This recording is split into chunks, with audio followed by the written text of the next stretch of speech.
Сәлем достар, менің каналыма қош келдіңіздер.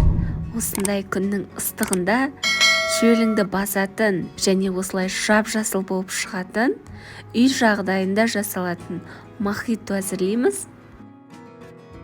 Ең алдымен мятамызды, яғни жалбызымызды ыдысымызға салып, үстіне кішкене ғана сарыағаш суымызды құйып, осылай әбден блендерден езіп аламыз.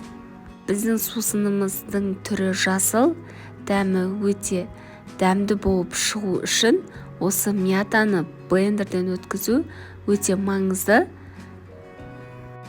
Ендігі бізге керегі жарты лимон, жарты лайм, барлығын осылай тазалап, ішіндегі дәндерінен бөліп, турап аламыз. Ендігі туралған заттарымыздың барлығын саламыз. Жаңағы блендерден өткізілген жалбызымызды осылай сүзгіштен өткізіп құямыз.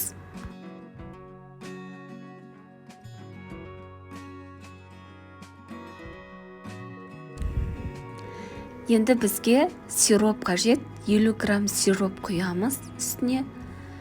Және де бізге мен спрайт қолданбадым.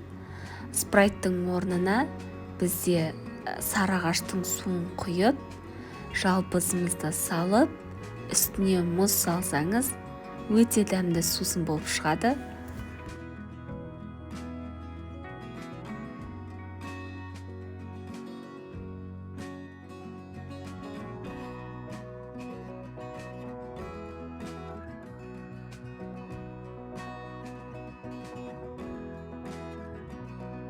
Менің видеомды соңына дейін тамашалағандарыңызға рахмет.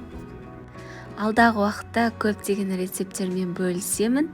Менің арнамды жоғалтып алмау үшін қоңырауша белгісін басып кетіңіз.